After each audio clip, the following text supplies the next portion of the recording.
오늘 읽은 본문 말씀은 사도행전 오늘 역대하 20장 전체의 내용의 결과 부분이라고 할 수 있습니다. 그러니까 남유다 왕국의 7대 왕인 여호사밧 왕 때에 모압과 암몬과 마온의 이 연합군과 전쟁을 한 이후에 그 전쟁의 결과 부분만 우리가 20장 24절에서 26절을 읽은 것입니다.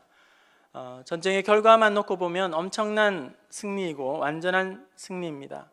24절에서는 유다 사람이 들 망대에 이르러 그 무리를 본즉 땅에 엎드러진 시체들 뿐이요 한 사람도 피한 자가 없는지라. 어떻게 전쟁을 했을 때에 그 많은 큰 무리가 한 사람도 빠짐없이 다 그렇게 전멸할 수가 있을까요? 그리고 또 한 가지 놀라운 사실은 이런 큰 전쟁을 함에 있어서 이스라엘 백성들은 피 한 방울도 흘리지 않았다는 거예요. 조금의 손해도 입지 않았다는 것입니다. 너무 신기하지 않습니까? 싸우지도 않고 승리를 거둔 것입니다. 삼성경제연구소가 뽑은 커뮤니케이션 분야의 대표 강사라고 할 수 있는 이종선이 쓴 따뜻한 카리스마라는 그런 책이 있습니다. 그 따뜻한 카리스마라는 책의 부제는 이렇습니다. 싸우지 않고 이기는 힘. 그렇게 이야기를 하죠. 우리가 카리스마 있다 이렇게 이야기를 하면 되게 강하고 드세고 힘있고 날카롭고 그런 전투적인 것을 우리는 카리스마 이렇게 생각을 하지만 어디까지나 그런 강하고 거칠고 날카로운 그런 카리스마는 싸워서 쟁취하는 승리라고 한다면 싸우지도 않고 이기는 승리는 그런 강한 카리스마가 아니라 따뜻한 카리스마다. 그렇게 책에서 강조를 하고 있는 것이죠. 싸우지도 않고 승리할 수 있다면 그것보다 더 좋은 게 없을 거예요. 싸워서 뺏고 쟁취하는 그것도 승리로 아주 기쁨이 되겠지만 싸우지도 않고 전쟁에서 승리했다. 싸우지도 않고 경쟁자를 이겼다. 이보다 더 좋은 것은 없을 것입니다. 오늘 성경의 승리가 바로 이런 승리인 것이죠. 또 하나 더 놀랄 일이 있다면 또 이 적군의 물건들을 전리품들을 거둬들이는 양이 어마어마하다는 것입니다. 우리 25절 말씀을 같이 읽어볼까요? 어떤 승리의 승전고를 올리고 있는지 25절입니다. 시작. 여호사밧과 그의 백성이 가서 적군의 물건을 탈취할세. 본즉 그 가운데에 의복과 보물이 많이 있으므로 각기 탈취하는데 그 물건이 너무 많아 능히 가져갈 수 없을 만큼 많으므로 사흘 동안에 거두어 드리고. 여러분, 이 전쟁은 패하지만 않아서도 좋은 전쟁이에요. 패하지 않을 것만도 좋은데 하나님은 그 전쟁의 이후에 더 많은 어떤 그 전리품들을 산을 쌓을 만큼 풍족하게 이스라엘 민족에게 주셨다는 것입니다. 하나님께서 이 주신 놀라운 승리에 대해서 이스라엘 백성들은 하나님 앞에 어떻게 했을까요? 마지막 26절에 넷째 날에 무리가 브라가 골짜기에 모여서 거기서 여호와를 송축한지라. 그러므로 오늘까지 그곳을 브라가 골짜기라 일컫더라. 하루, 이틀, 사흘 지나서야 비로소 이제 넷째 날에 모든 백성들이 브라가 골짜기에 모여서 하나님 앞에 승전가를, 찬송을, 영광을 올려드리고 있는 것입니다. 여호와 하나님 아버지, 놀라우신 승리, 은혜 주심을 감사합니다. 모든 나라의 중에 왕이신 하나님, 우리의 찬송을 받아 주옵소서. 펼쳐진 이런 승리 앞에서 감격과 기쁨을 가지고 눈물을 글썽이며 그렇게 하나님 앞에 영광을 올렸다 하여 그 골짜기를 브라가 골짜기, 송축의 골짜기, 축복의 골짜기라고 그렇게 명하였습니다. 사실 여러분, 이 전쟁은 이런 승리를 거두게 될지 어느 누구도 기대하지 못했던 승리입니다. 승리는 고사하고 나라가 망하지는 않을까, 나라가 완전히 끝나지는 않을까 두려움과 공포심에 떨 수밖에 없는, 마음이 물처럼 그렇게 흘러내리는 듯한 그런 심각한 전쟁 앞에 놓여 있었던 것이죠. 우리 12절 말씀을 함께 보실까요? 이 전쟁이 어떠한 상태에 있는지 12절 말씀입니다. 함께 봅니다. 우리 하나님이여 그들을 징벌하지 아니하시나이까? 우리를 치러 오는 이 큰 무리를 우리가 대적할 능력이 없고 어떻게 할 줄도 알지 못하옵고 오직 주만 바라보나이다 하고, 우리를 치러 오는 이 큰 무리를 우리가 대적할 능력이 없어요. 그게 고백이에요. 여러분 생각해 보세요. 큰 적이 쳐들어오고 있습니다. 그런데 큰 대적이 온다 할지라도 감당할 수 있는 능력이 있으면 얼마든지 이겨낼 수 있잖아요. 그죠? 우리 학생들 시험을 친다고 생각해 보면 선생님이 문제를 아주 고난이도로 어렵게 냈다고 생각해 보세요. 하지만 그 문제를 풀 수 있는 실력이 있는 학생은 아무리 문제를 어렵게 이렇게 출제를 했더라도 그것을 해결하는데 전혀 문제가 없는 것이겠죠. 오늘 큰 무리가 이방 나라가 연합을 하여서 이렇게 공격하여 올 때에 어떻게 할 수 없을 정도로, 손을 쓸 수 없을 정도로 절체절명의 위기 가운데에 놓여 있는 그런 상황이라는 것이죠. 하지만 우리 하나님께서 이 위기 가운데에서 놀랍도록 엄청난 승리를 이스라엘 민족에게 안겨주신 것입니다. 오늘 이 시간 함께 우리가 주목하고자 하는 것은 사흘 동안 거둬들인 엄청난 전유물, 그런 어떤 의복과 보물, 전리품들을 보면서 우리가 집중하는 것이 아니라 어디까지나 오늘 어떻게 하면 이런 놀라운 승리를 우리도 맛보고 누릴 수 있는가? 오늘 우리 안에서, 내면에서, 그리고 외적으로 치열한 전쟁과 싸움이 벌어지고 있을 때에 눈에 보이는 싸움과 눈에 보이지 않는 그런 싸움들이 치열하게 이루어지고 있을 때에 우리는 어떻게 하면 또한 이런 승리를 맛보게 할 수 있는가? 오늘 말씀을 통해서 세 가지 정도로 살펴보기를 원합니다. 먼저 불화가 골짜기의 승리는 기도의 승리라는 사실입니다. 싸우지 않고도 이길 수 있는 첫 번째 비결, 기도하는 자에게 하나님은 승리를 안겨주시는 줄로 믿습니다. 우리 3절 말씀을 함께 읽어보겠습니다. 3절입니다. 시작. 여호사밧이 두려워하여 여호와께로 낯을 향하여 간구하고 온 유다 백성에게 금식하라 공포하매, 이방 나라 연합군이 공격해 들어온다는 소식을 듣고 여호사밧 왕과 백성들은 제일 먼저 취한 행동이 있습니다. 그것은 무엇일까요? 바로 하나님 앞에 간절히 기도하는 것이죠. 우리가 상식적으로 생각해 보면 전쟁을 이기기 위해서는 여러 가지 필요한 것들이 준비되어야 합니다. 군대를 일으켜야 합니다. 좋은 장수를 많이 얻어야 합니다. 그리고 무기를 갖추고 식량도 준비해야 합니다. 이런 준비를 해야지만 전투를 할 수 있는 것이죠. 하지만 여호사밧 왕과 백성들은 이 절체절명의 상황 앞에서 군사적인 자구책을 간구하기보다는, 인간적인 방법을 동원하지보다는 하나님 앞에 간절한 마음으로 엎드려 간구하고 기도하고 있다는 거예요. 제일 먼저 기도의 자리로 나아가고 있다는 사실입니다. 그리고 백성들이 함께 기도의 공동체를 이루고 뜨거운 기도의 용광로가 되어 하나님 앞에 간절히 구하고 있다는 것입니다. 그래서 3절 하반절에 온 유다 백성에게 금식하라 공포하고, 그 다음에 4절을 우리 같이 읽어볼까요? 4절입니다. 시작. 유다 사람이 여호와께 도우심을 구하려 하여 유다 모든 성읍에서 모여와서 여호와께 간구하더라. 모든 성읍에서 함께 모여와서 간구하더라. 그리고 13절에는 유다 모든 사람들이 그들의 아내와 자녀와 어린 아이와 더불어 여호와 앞에 서더라. 어른들만 기도한 것이 아니라 왕 모든 백성과 함께 아내들도 자녀들도 어린 아이들까지도 함께 마음을 모아 하나님 앞에 간절한 마음으로 절박한 심령으로 그렇게 간구할 때에 하나님께서는 승리를 맛보게 해주셨다는 거예요. 얘들아, 너희들은 집에서 있으렴. 내가 대신 하나님 앞에 간절히 기도할게.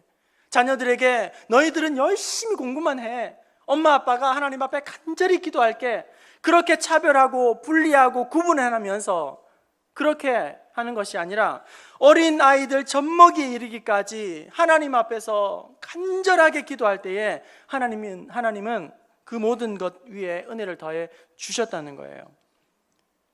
이번 주 토요일 날 온 가족 새벽 기도회를 드리게 됩니다. 한 달에 한 번 모든 세대들이 한 마음으로 새벽을 깨워 하나님 앞에 간구하는 귀한 자리입니다. 어른들만 시간에 나오는 것이 아니라 우리의 자녀들 힘들지만 눈을 비비면서 아니면 둘둘 말고서라도 함께 나오셔서 새벽을 깨우고 한 달을 우리의 자녀들을, 학업을, 직장을, 그리고 생업의 터전을, 가정을 온전히 맡기면서 그렇게 기도하는 아름다운 기도 공동체가 될 수 있기를 원합니다. 오늘 본문 말씀을 통해서 우리가 어려움을 만났을 때에, 위기를 만났을 때에 제일 먼저 무엇을 해야 하는지를 분명히 우리에게 알려주고 있습니다. 그것은 바로 기도하는 것입니다. 기도의 자리로 나아가는 것입니다. 하지만 우리는 어떻습니까? 번번이 기도하기보다 다른 것에 더 분주해합니다. 다른 것에 마음을 더욱 쏟습니다. 정작 기도해야 할 자리의 시간에 오히려 기도를 더 소홀히 여기고 등한히 여깁니다. 그래서 오늘날 기도는 점점 사라지고 있습니다. 기도하는 자리를 사모하는 기도 모임도 점점 줄어들고 있습니다. 기도하는 사람도 줄어들 뿐만 아니라 기도하는 사람들의 기도량 자체가 줄어들고 있습니다. 기도에 헌신된 사람들도 점점 찾아보기가 힘들어지고 있는 시대입니다. 기꺼이 하나님 앞에 물질을 드리지만 기도하는 자신을 드리지는 않습니다. 생각은 많고 걱정은 많은데 기도는 없습니다. 고민은 많고 또 걱정은 하면서도 하지 않습니다. 불안해하면서 초조해하면서 기도의 자리로는 나아가지 않습니다.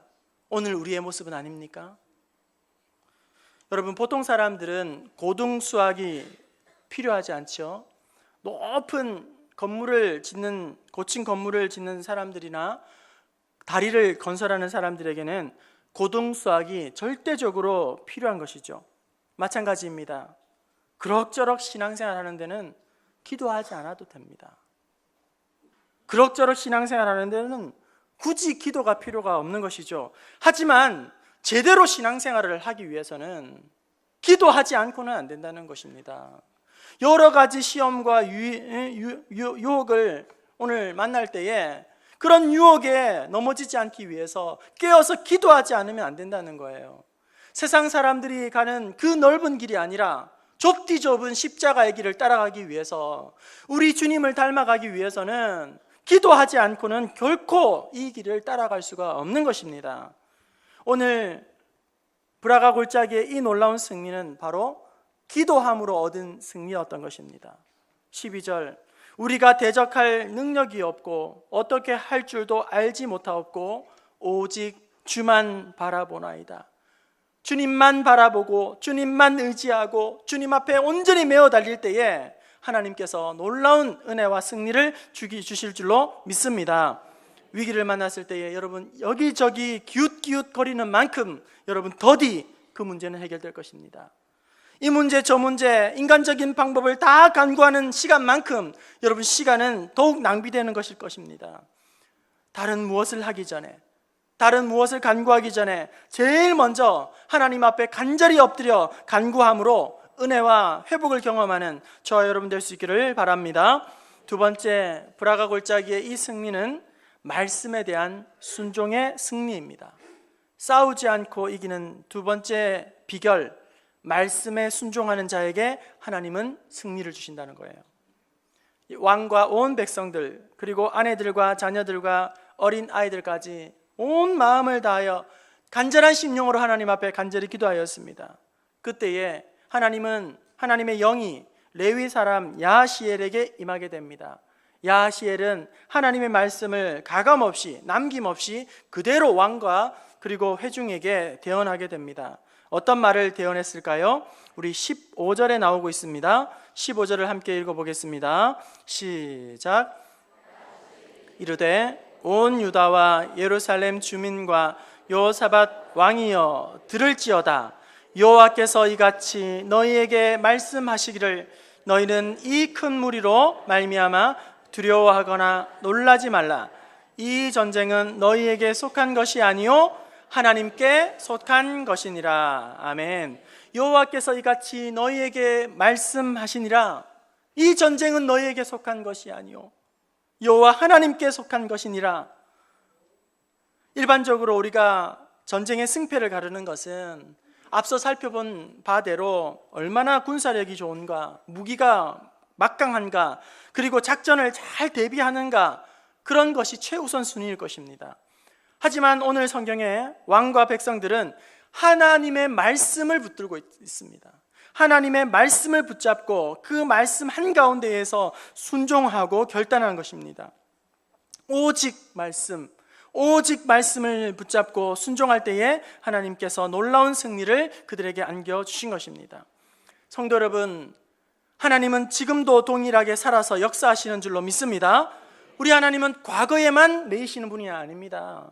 성경에만 매이시는 분이 아닙니다. 오늘날도 우리 가운데 능력을 행하시고 기적과 역사를 베풀어 주십니다. 그럼에도 불구하고 오늘 우리는 왜 이렇게 건조한 신앙생활을 하고 있는 것일까요? 하나님의 살아계심을, 능력을 경험하지 못하는 것일까요? 왜 이렇게 오늘 우리는 자주 넘어지고 실패하고 있는 것일까요? 성경의 지식이 부족해서가 아닙니다. 성경을 읽지 않아서도 아닙니다. 하나님의 능력이 없어서도 아닙니다. 손이 짧아서도 아닙니다. 오늘 우리가 하나님의 능력을 맛보지 못하는 이유는 말씀을 머리로만 알기 때문입니다. 말씀에 순종하는 우리의 손과 발이 없기 때문입니다. 쉽게 말하면 기도는 기도하고 생활은 생활대로, 기도 따로 행동 따로 하는 거예요. 신앙 따로, 삶 따로 행동하는 겁니다. 교회 안에서는 지극히 거룩하고 경건하게 보이지만 교회의 문을 벗어나게 되면 엉터리 같고 너무나도 미성숙한 그런 모습으로 살아가기 때문에 오늘 우리의 삶에는 하나님의 역사가, 은혜가 나타나지 않는 것입니다. 우스갯소리로 새벽에 제단 쌓고 실컷 기도하고 집에 가다가 남의 집 담벼락에 있는 호박 끊어다가 집에 가서 된장국 끓여 먹는 거죠. 열심히 새벽 제단 쌓고 깨어 기도한 이후에 집에 가면서는 남의 집 담벼락에 맛있게 익은 호박을 따다가 집에 가서 국 끓여 먹는 거죠. 종량제 봉투가 아니라 일반 봉투에다가 남이 보지 않을 때 담아다가 이렇게 은근슬쩍 바깥으로 배출하는 그런 모습들을, 오늘 우리의 신앙과 믿음과 상반된 삶의 모습들을, 그것이 아닙니까? 여러분에게 사진 한 장을 이제 보여드릴 텐데요. 여러분 보시면 깜짝 놀랄 겁니다. 사진 보실까요? 예, 앞에 보시면 저 사진이 어디인 것 같아요? 바로 교회 앞에 버스 정류소의 그 옆에 그 장소이거든요.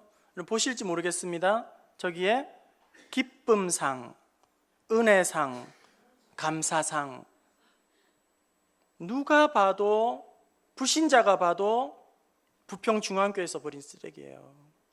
고민이 없어요. 제가 여러분 오해 없으시기 바랍니다. 누구를 야단 책망하고 이렇게 그렇게 책 잡으려고 하는 게 절대 아니에요. 우리 주일날 교회에서 엄청난 쓰레기가 나옵니다. 부서마다, 모임마다, 공간마다. 그런데 음식물 쓰레기가 함께 들어가 있고 분리되지 못한 가운데 얼마나 많이 배출이 되는지 몰라요. 오늘 우리가 그냥 버리기는 쉽지만, 자기는 어떻게 해결할지 모르지만, 오늘 교회가 여러분 이렇게 세상 사람들에게 비춰진다는 것은 참으로 안타까운 것입니다. 물론 지금은 전혀 그렇지 않은 상황입니다. 하지만 여러분, 우리가 교회 안에서만 하나님 앞에 예배 열심히 드리고 열심히 봉사하고 열심히 하나님 앞에 찬송하고 교회 바깥에서는 손가락질을 당하고 있다면 그것이야말로 하나님의 영광을 다 가리는 것 아니겠습니까? 우리 교회는 주차 공간이 협소하지 않습니까? 주차를 나 편한 대로 잘못 떼어놓고 그 집 앞에서 불신자와 다투거나 싸움을 하게 된다면 여러분, 그 사람은 영원히 교회에 나오지 않을 거예요. 음식점에서 하나님 앞에 기도한 다음에 온갖 불평을 다 이야기하게 된다면 여러분, 어떻게 그리스도인들이 그들의 눈에 비치겠습니까? 하나님께 영광이 되겠습니까? 오늘 우리가 성경의 원리와 내용을 이해하는 것은, 이론적으로 아는 것은 어려운 것이 아니에요. 배우는 것은 어려운 것이 아닙니다. 하지만 내가 아는 그 말씀을 붙잡고 어떻게 하면 삶 속에서 적용하고 실천할까 몸부림치는 우리의 헌신과 수고가 있지 않으면 우리의 삶은 조금도 달라지지 않는다는 사실입니다. 우리가 들은 말씀, 깨달은 말씀, 주신 말씀을 순종하려고 몸부림치는 대단한 다짐과 결단이 없이는 오늘 우리는 안 된다는 거예요. 하나님의 말씀을 지식적으로만 아는 것에는 어떠한 능력도 임하지 않습니다. 하나님의 일하심이 나타나지 않습니다. 우리가 믿음으로 순종할 때에, 믿음으로 나아갈 때에 하나님 앞에서 변화와 증거가 나타나게 될 줄로 믿습니다. 오늘 놀라운 승리는 말씀 앞에서 그대로 순종하는 순종으로 말미암아 주신 승리라는 것입니다. 마지막 세 번째로 불화가 골짜기의 이 승리는 찬송의 승리입니다. 싸우지 않고 이기는 비결 세 번째, 하나님 앞에 찬송할 때에 하나님은 우리에게 승리를 주실 줄로 믿습니다.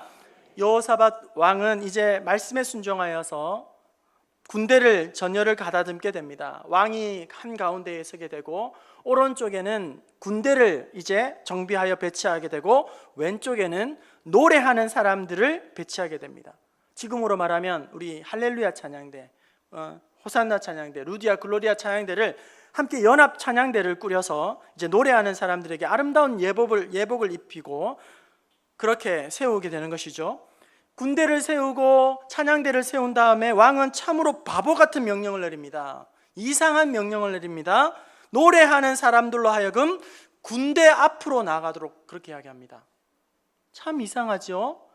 군대가 먼저 나가야 될 것 같고 군대 다음에 찬양하며 나아가야 할 것 같은데 군대 앞에 노래하는 찬양하는 찬양대를 보내고 있는 것이죠. 21절 말씀 우리 함께 읽어봅시다. 21절입니다. 함께 봅니다. 시작. 백성과 더불어 의논하고 노래하는 자들을 택하여 거룩한 예복을 입히고 군대 앞에서 행진하며 여호와를 찬송하며 이르기를 여호와께 감사하세 그의 인자하심이 영원하도다 하게 하였더니 군대 앞에서 찬양합니다. 여호와께 감사하세 그는 선하시고 인자하심이 영원함이로다. 참으로 이상한 전쟁입니다. 이해할 수 없는 싸움입니다. 겉으로 볼 때는 너무나도 어리석고 한심하기 짝이 없는 전혀 무장하지 않은 이 찬양대원들을 사지로 내모는 이상한 싸움을 하고 있는 것입니다. 하지만 찬양대가 앞서 나아가며 하나님을 노래할 때에 어떠한 싸움이 벌어지게 됩니까? 22절 말씀 함께 보겠습니다. 22절입니다.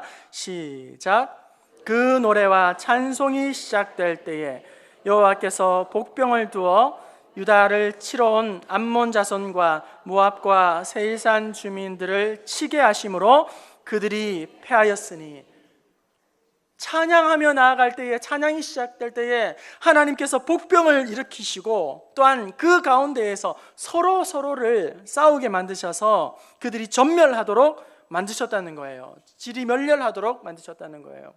여러분, 하나님께서 우리에게 찬송하라 말씀하십니다.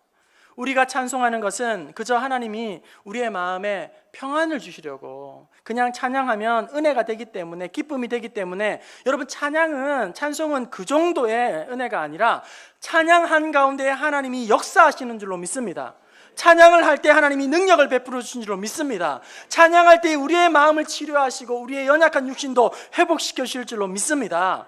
그 견고한 성읍 여리고가 이스라엘 백성들이 7번째 날까지 돌고 돈 다음에 마지막에 어떻게 하죠? 나팔을 불면서 큰 함성을 외치게 됩니다. 그 함성은 하나님을 찬양하는 것이죠. 여호와께 감사하라 그는 선하시고 인자하심이 영원함이로다. 그들이 함께 함성을 외치며 찬송하며 나팔을 불 때에 여리고성이 안으로 무너지는 그런 역사를 보게 됩니다. 다윗이 수금을 타게 됩니다. 그때에 악신이 들려있던 사울 왕의 악신이 떠나가게 됩니다. 저는 궁금해요. 이 왕궁에 다윗보다 수금을 잘 타는 연주자가 없을까요? 아니라고 봐요. 저는 다윗보다 수금을 잘 타는 연주자가 너무나도 많을 거라고 생각해요. 하지만 다윗은 그 수금을 하나님 앞에 영감 있는 수금을 타니까 하나님께서 그 악신이 떠나가는 치료하는 은혜를 보여주셨던 것이죠.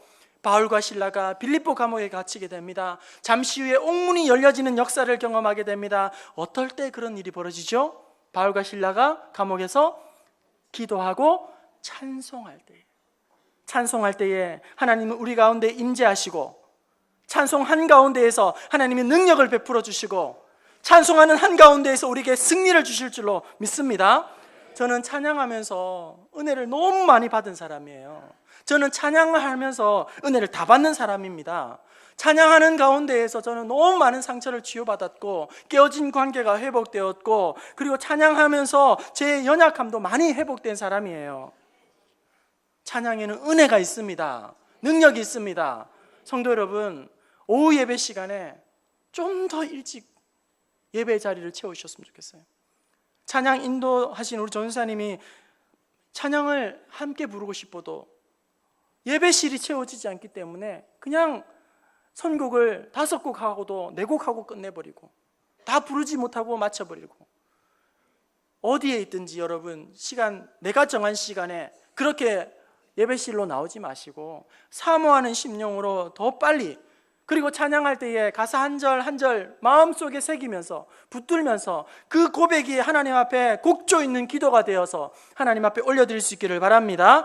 찬양은 마중물과 같은 그런 역할을 하는 거예요. 여러분, 대장간에서 대장장이가 쇠를 다루게 됩니다. 쇠를 다루면서 그 쇠를 잘 다루면 낫이 되기도 하고 호미가 되기도 하고 삽이 되기도 하고 좋은 농기구를 만들어내지 않아요? 칼도 만들기도 하고.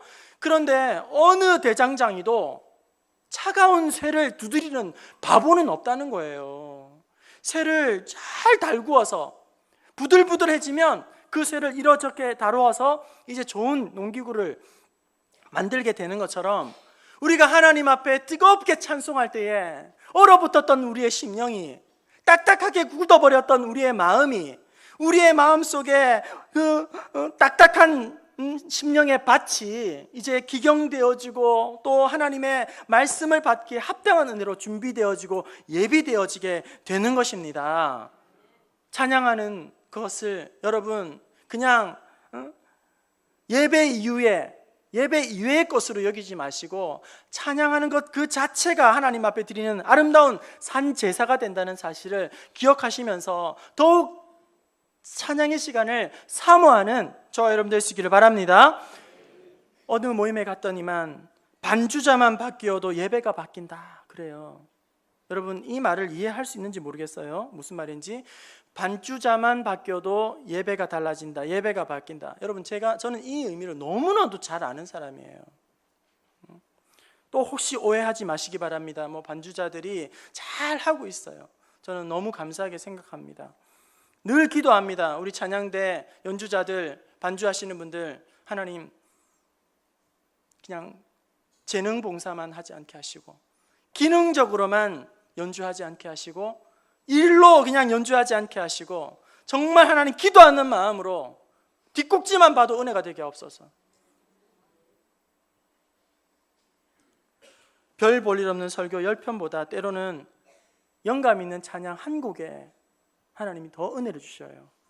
여러분, 그렇지 않습니까? 별 볼 일 없는 설교 10편보다 저는, 여러분, 이게 비밀인데, 영업 비밀인데요,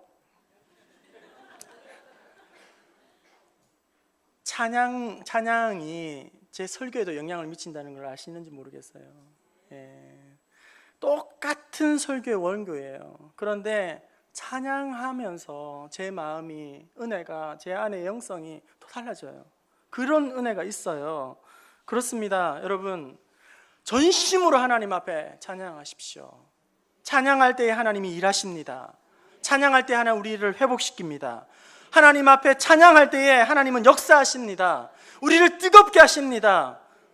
마침내 하나님께서 여러 가지 어려움 가운데 그 고난의 끝에 하나님께서 일하실 것들을 기억하면서 온 마음 다하여 찬양하는 저와 여러분 될 수 있기를 바랍니다. 오늘 말씀의 불화가 골짜기의 승리는 기도할 때에 하나님 주시는 승리이고, 말씀을 붙잡고 그 말씀대로 순종할 때에 주신 승리이며 찬송할 때에 하나님께서 주신 놀라운 승리인 것입니다. 이제 마지막으로 재즈 피아니스트 곽윤찬의 간증을 여러분들에게 소개하고 말씀을 마치려고 합니다.